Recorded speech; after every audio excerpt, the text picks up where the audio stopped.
Good morning, everybody. Yeah, another video, another flopping video, but this time it's going to be Tommy flopping about how he started out playing a guitar. So this entire video is going to be basically Tommy talking, and I might throw in a little bit in the beginning, but not much.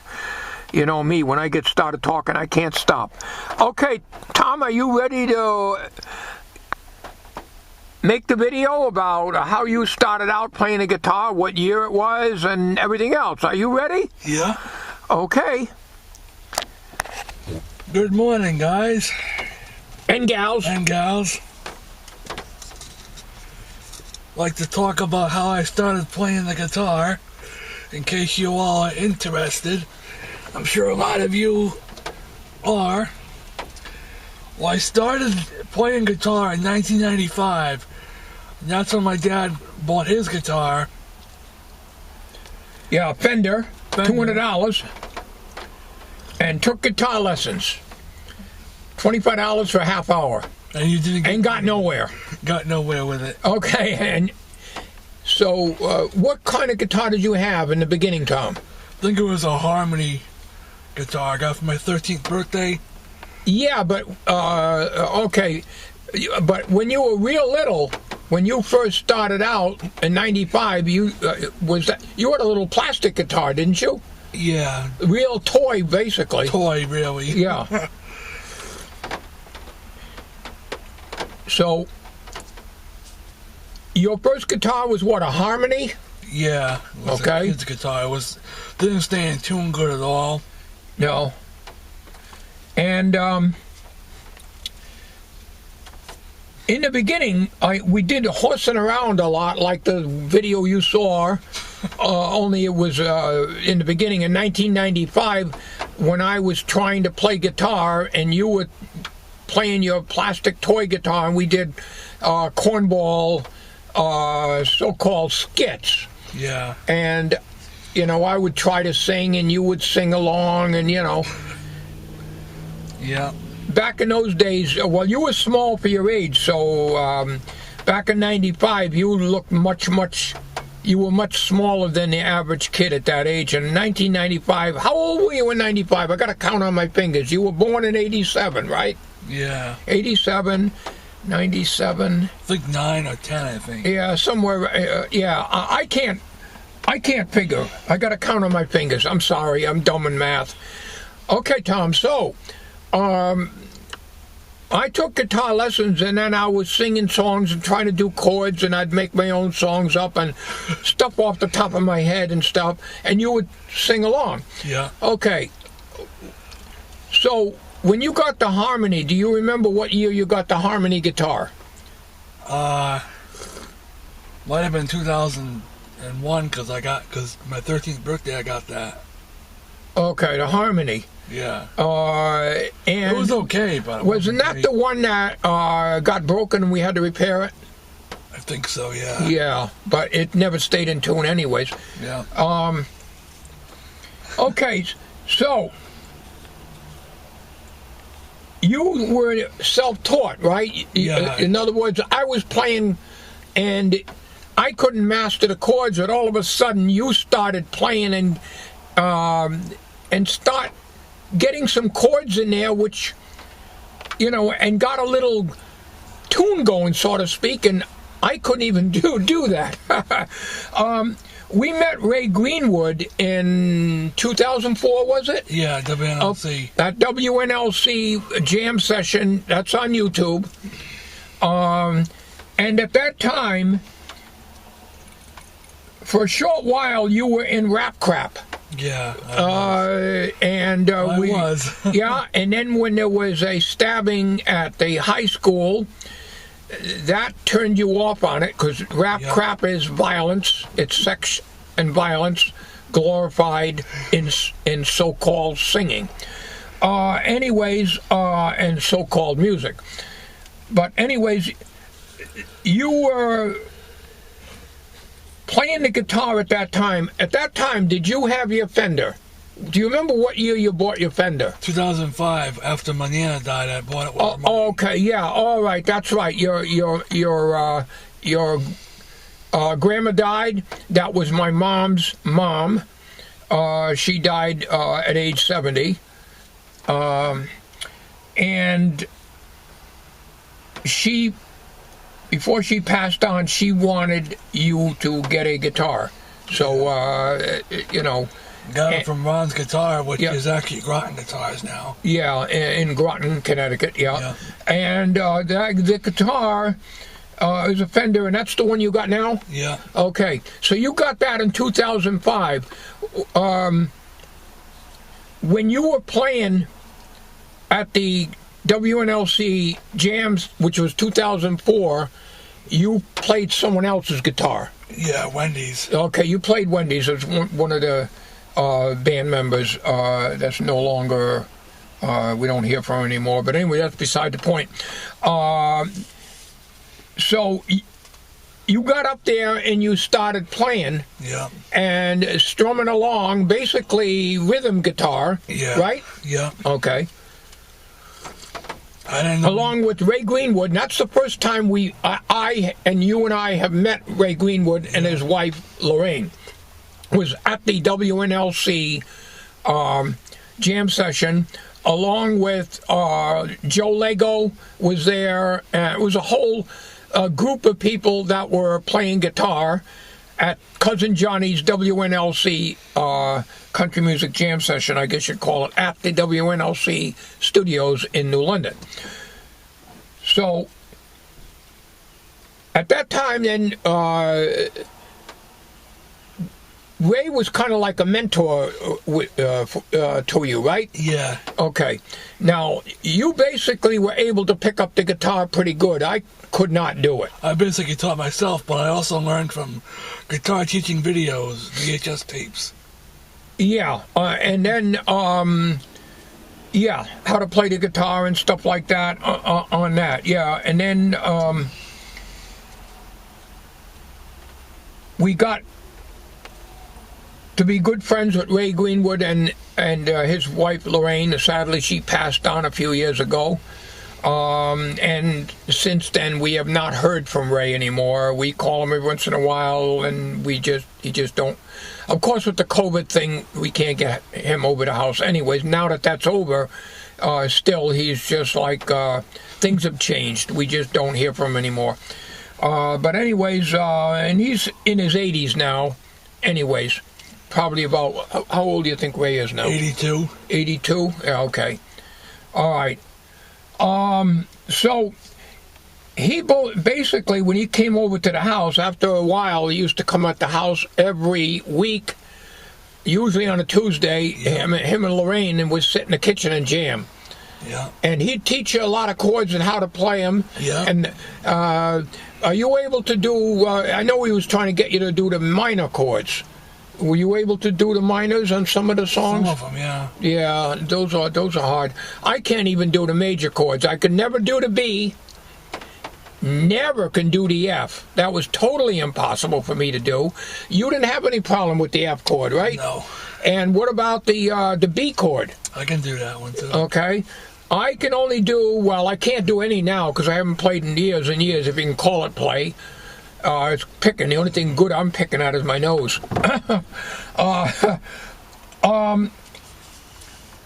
G, E, and D, and C were the only chords I knew how to play at the time.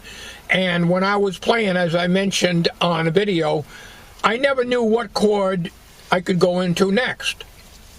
So you and Ray would jam, and Ray would give you a lot of help on that, but you were basically self-taught. You have the talent and the ear for it. You don't. I don't. If I'm playing in C, and Rusty Chapman was sort of a mentor to me too, but you can't teach an old dog or old goat new tricks. And he would tell me what chords go with C. Well, how am I supposed to remember that if I'm singing? So I'd do the chords I know. I'd do C, and then I'd go to A, and then I'd go to D. I didn't know. So you heard all that sour-sounding so-called playing that I did, if you can call it that. It was fun, though, you know. It's fun. Yeah, I enjoyed it, and believe me, if I knew how to play the guitar, I could do a lot of these silly songs, and I could do them much better, but, you know. But I gave that up. You know, the only time that guitar gets used, you used it. I use it. Tommy uses my guitar. He has his own, and he has a Fender electric and a bass. Squire Fender. Squire Fender. Yeah. So, but when Ray used to come over, then you'd get your acoustic out and then get mine out, and one of you guys would play it, switch back and forth between the two guitars. So, would you say Ray was a mentor to you, pretty much, so he taught you a lot? Yeah, he did. Okay. I'm thankful for that, though.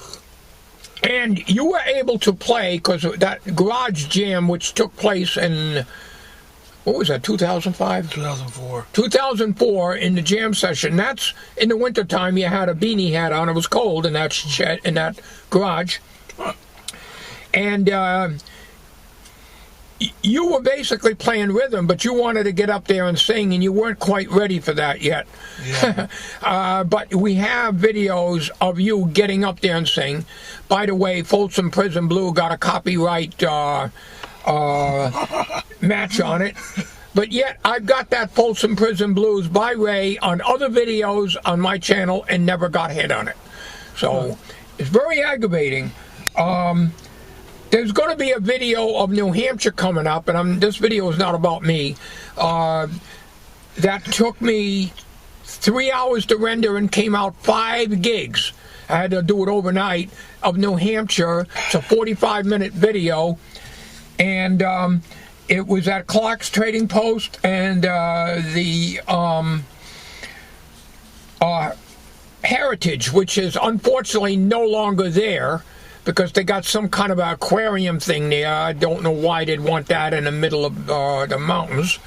But anyways, that'll be coming up, but I'm not uploading it now. It's over 5 gigs. And it was only 44 minutes long. So the Clark's Trading Post is going to, there's not going to be a bear show, because I didn't record the bear show that year. I've been up there many times and have recorded it, but there was music from a Russian acrobatic band, acrobatic act that was excellent, but I couldn't put it on there because it was loaded with music, and it would get a copyright hit on it. But you'll see that, but I'm not sure when I'm going to upload it. Back to Tommy. Sorry to get my flapping gums involved in this here. Okay, so Tom, what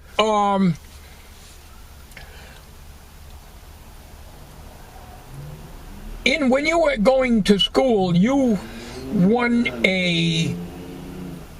what was it, some kind of a scholarship or something for guitar lessons? Yeah, I didn't really need them. You didn't need them, and the problem is the guitar teacher was very nice. We played the guitar backwards. And it's very difficult to show somebody how to play a guitar when you're used to playing it. What is it? You call your right-handed, right? Yeah. And that's, believe it or not, that's how I tried to play the guitar right-handed. I never played it left-handed. So I'm left-handed, but I can't play the guitar that way. Well, I can't play it anyways. But he was a nice guy, but you really didn't learn that much from him, right? No. But it was a scholarship. We appreciate it. It was something that was awarded to you. It was a $1,000 scholarship, I believe. Yeah, and that was, what year was that? 2008. 2008. That's the year you graduated, right? Yep. Yep. Okay, so so you went to those lessons. We had to go, I think it was once a week. Yeah. We drove you down. We waited in the big van. We had the 90 Econoline, but we still got it. And we waited there.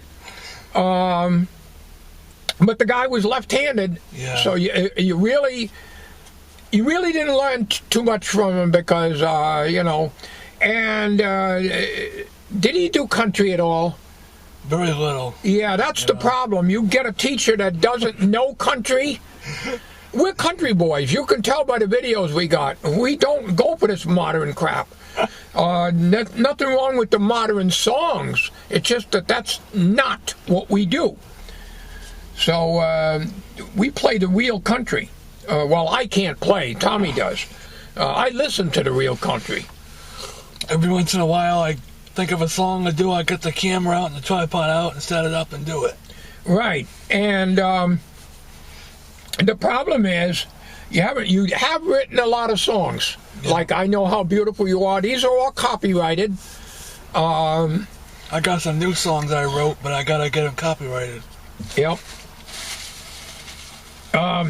I could use my new Kodak camera I got, but the problem is the file size is big on it. Yeah, well, that's because it records in 720p, and it's a camera. It does a good job. The last couple of videos of him singing were made on that camera, and it's got a good audio on it and good resolution. It takes 2 AA's, so you can get probably 10 minutes of video out of it before I have to replace the batteries. We use rechargeables anyways. Yeah. But you got that primarily for a point-and-shoot camera. Right. You know, to do. It's MOV file format. I wish it was MP4, but... Yeah, well, either way... it does good. It works all right.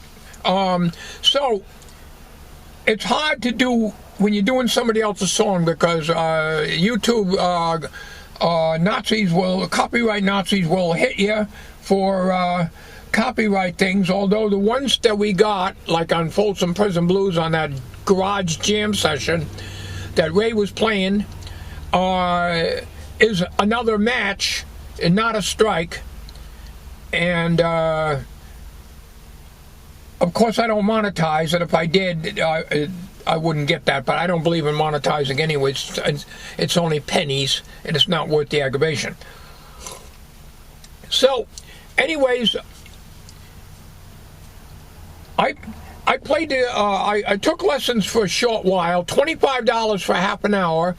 I took some at Ron's, I think it was Ron's Guitar in Groton. But here again is a teacher that doesn't really know country. So he's trying to teach me Michael rode the boat ashore and stuff like that. And, you know, okay, that's not my type of thing. I want to learn how to play the Wildwood Flower. And Rusty Chapman showed me how to do that, but I couldn't get it to work. And I was amazed at that video we put up there in 2008, and you did a damn good job on the Wildwood Flower back then. If I stayed with the guitar right now, ladies and gentlemen and boys and girls, I would still be lousy at it and still couldn't do the B chord or the F chord. This guy has got me beat by 20 miles. Yeah. Okay. So, anyways, I quit playing the guitar, and you just kept on going. I put the guitar away, I gave up, and when you saw that cornball video in 2005, I picked it up again, and I forgot half of those chords that I did know. In the beginning of the video where I was playing, so-called playing a guitar, I looked really good in that video. I was 185 pounds and healthy, but had high sugar level. But anyways, at that time, I was taking lessons, and I could do the chords better. In 2005, I stopped playing for a few years before that, and I just picked it up and horsed around, and I just can't do it. All I do is go strum, strum, strum, strum, ding, ding, ding, ding, ding, ding, ding, ding, ding. You saw it. And that's all I can do with it. So, you know. So Tommy's the guitar man. Yeah. So you just kept playing the guitar. You were on that guitar constantly. And do you still have trouble with your wrist? You mentioned that in the 2008 video. Yeah. So sometimes you have to stop, and, you know, the wrist bothers you and doing that. You could have arthritis in the wrist. I know I've got arthritis all over me. In the thumb joint, can't give a handshake anymore because I'm in pain all the time. Right in here in the thumb joint, the wrist. and sometimes I get sharp pains in my knuckles. So are you getting that yet? No. Okay. Well, when I was 30 years old, that's when I got all the arthritis pain. Sciatica and the hip joints. You know, I was on all kinds of medication. So when I hit 30, my body started falling apart, although I still looked good. All right, so then Ray came over as a regular. Then you participated in a lot of, what did you go to, like the Bridebrook nursing homes and stuff? Yeah. Yeah, and Ray's mom was alive at the time, and Ray used to play free of charge over there at the nursing home. That was fun. Yeah, and you'd be up there playing rhythm guitar with him.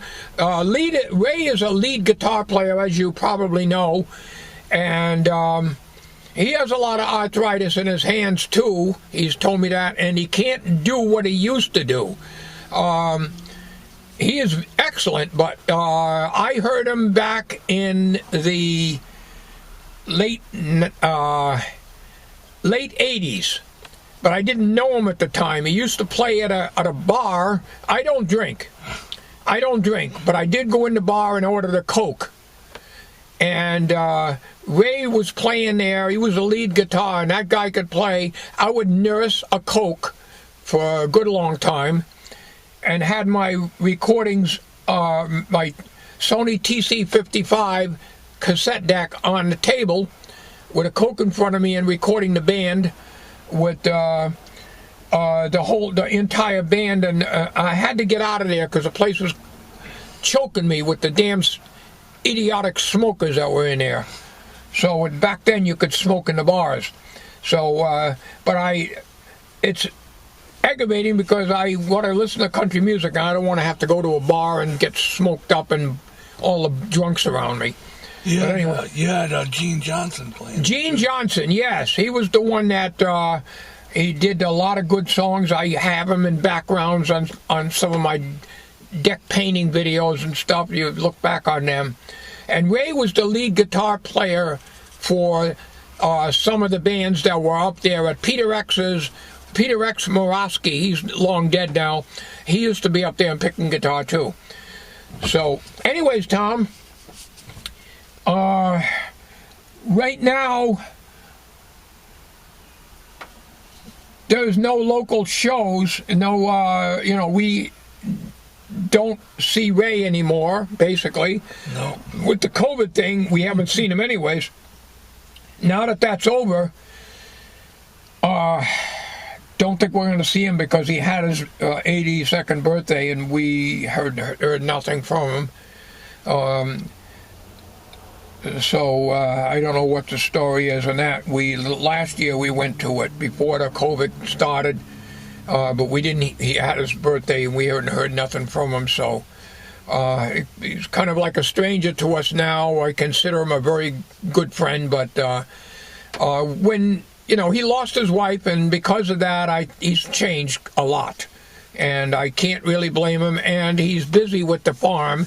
He raises chickens, guinea hens, he sells eggs, he does farming. So when you have a farm, you're doing it all yourself. He's full out, and got no time. I mean, when you're a farmer, you get up early and go to bed early.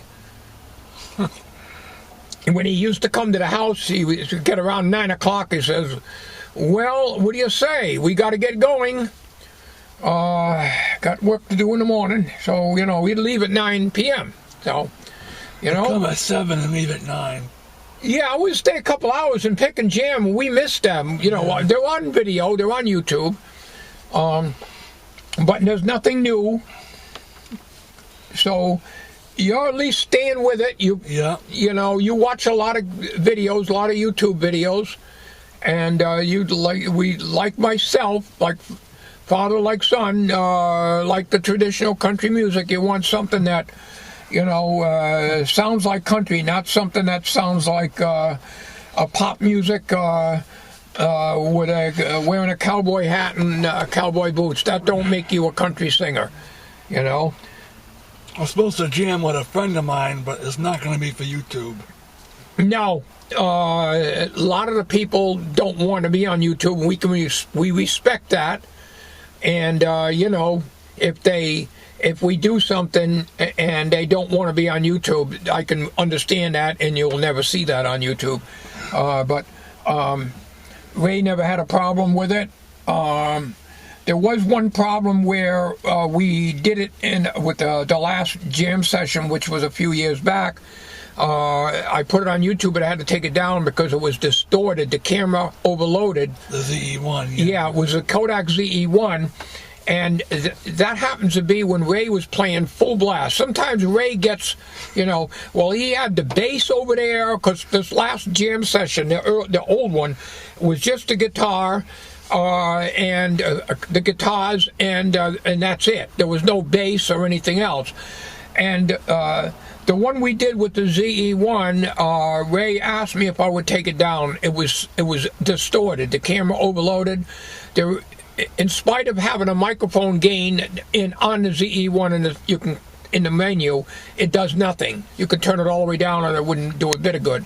So it was very loud, ear splitting, and these cameras are not made to record that way. The only way we could do that is to bring our Tascam DR05 and set it, but then it would be impossible for Tommy or me to sync the sound. I don't know how the professionals do it, but we could never do it. So it would be all out of step, but we'd be able to get a good soundtrack. So if the music was distorted, I can't blame Ray for not wanting it up there. He wants something that sounds good, and he does his best to put out a good sound, but if the camera don't do it, it's not fair to him. So that was the last time. And then, of course, there hasn't been any for a while. There hasn't been any jam sessions in the garage for a few years. Nope. And then the problem is they're in December, and it's brutally cold, and a lot of snow on the ground, and then you got to go to back roads to get to Ray's daughter's house where the garage is. And we don't go out. We don't drive at night because the party is at night. And we don't drive in the snow. And Tom, those parties in the garage, when you saw that, everybody, that was the beginning. The party got much wilder later on. And it goes past 11, 12 o'clock. We leave at 11.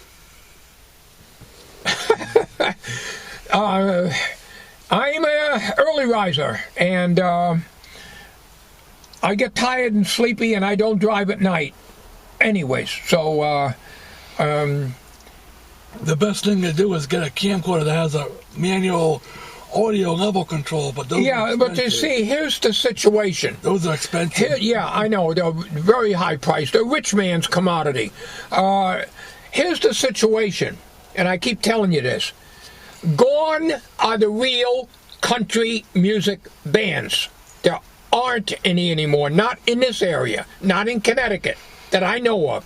You go to the Brooklyn Fair, they don't have country. They have other bands. And if they do have country, it's the modern Nashville garbage. It's not country.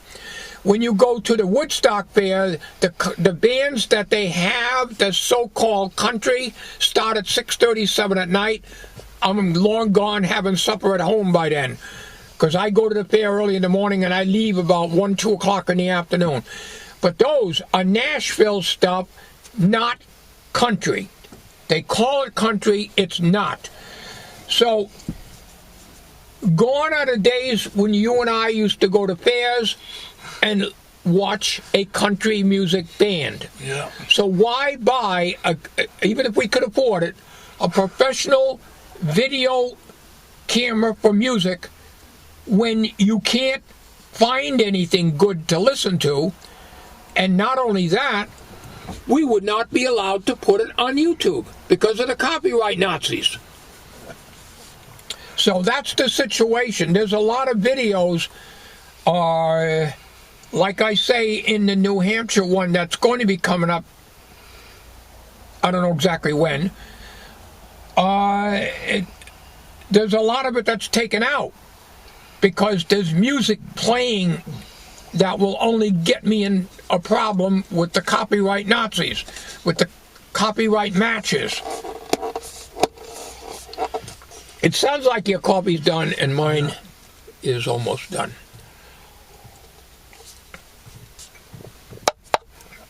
It's done. All right, so, Tommy, what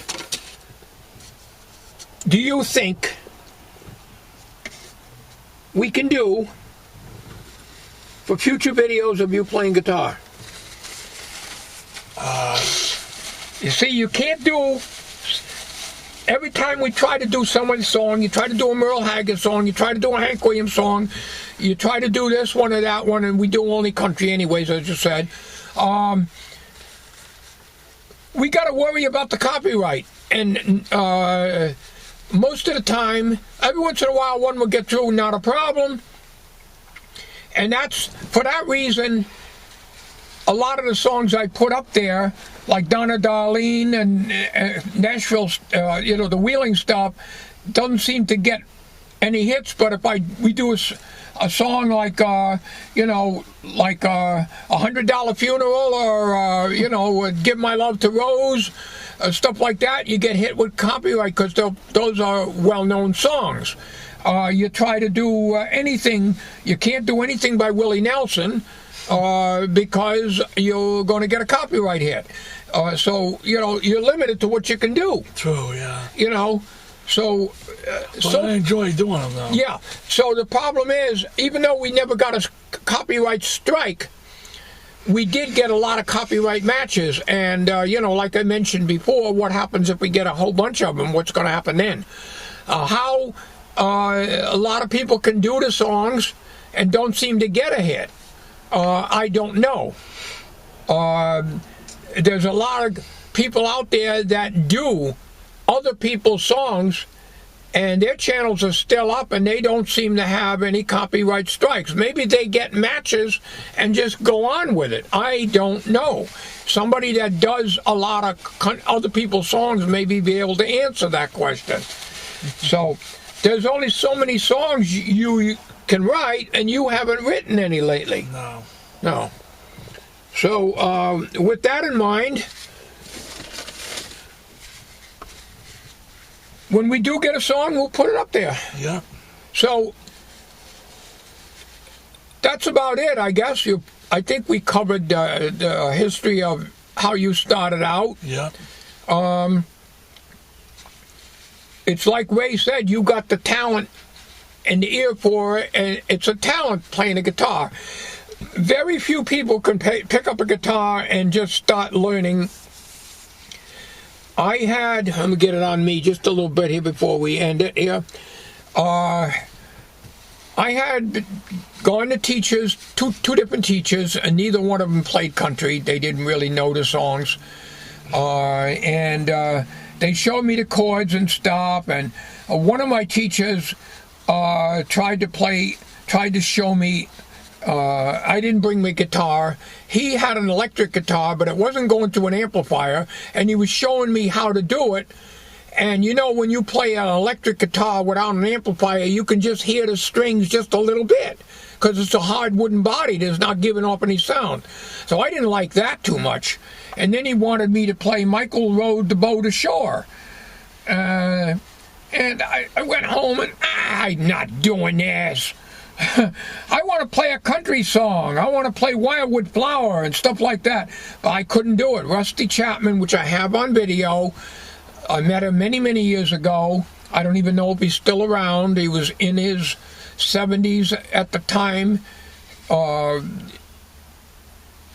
I saw him last. He was about 72 or somewhere around there, but he's probably in his 80s now. He's older than me, so he's got to be well in his 80s, maybe near 90 now. But that's the way I wanted to play, and and I couldn't do it. I can't master the chords. I have to look at the fretboard, where my fingers are going. Not me. Not me. It just amazes me how you can play without looking at the fretboard. You know, it's just like typing. How you can touch the keyboard, hit the right key without looking at it. Mind-boggling. So you got to have a talent. You got to have the knack to do it. Not everybody can do it. All right, we'll talk long enough. I wasn't even going to make a video today. So we're going to get this up. Like I say, I've got the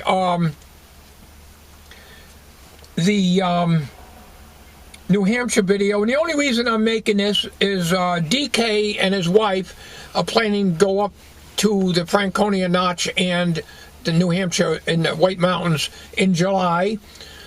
I sure wish we were going back up there again. So you give you a little idea. Just a quick touch base on that video. There's quite a bit of the heritage that's in there. Now, the heritage is long gone. It was on Route 16 in New Hampshire, not too far from Storyland. It's connected with Storyland. But in 2006, according to the video I watched on it last week, they tore it all down. The nice, the front of the building, the colonial look, they tore it all down. They made some ugly looking modernistic shaped building, and they turned it into an aquarium of some sort, I think. There was blaming declining sales, ticket sales, but I don't know if that's true or not. But you can see all the animation that they did in that. That place was huge. The simulated ship that you'd be on. There are YouTube videos by other people that have taken that. I only photographed a small amount of what my wife and I went and did then. In New Hampshire, Tommy did not go with us that year. His grandma was watching him at the time, because he did not want to go. He was a teenager, and you know how some teenagers go. They didn't want to be going to places like this. But Tommy had been up to New Hampshire when he was much younger with us. So anyways, that's it. And Tommy had school at the time, I believe, also. Yeah. Okay. So that'll be coming up, but it's going to take a couple hours probably to upload it. 5.1 gig of video. Wow. So I tried ripping a DVD and VLC player. It don't work for me. But that's nothing new. But I have the older version VLC. I have the 1.117 version. It's the only one that works properly in my computer. But anyways, I tried it. But I spent about 10 minutes on it, and all it kept saying at the bottom left-hand corner, streaming, and did nothing. The DVD didn't spin up or nothing. And so I clicked out of it, and when I looked, it produced a folder, test video, but it was empty. So we'll stay with what I think I know, but I'm limited by how much I can do on the Sony Movie Studio 13. So there'll be more coming to a computer near you. Thanks for watching. Bye guys, thanks for watching. Hope you enjoyed the video. Take care, everybody.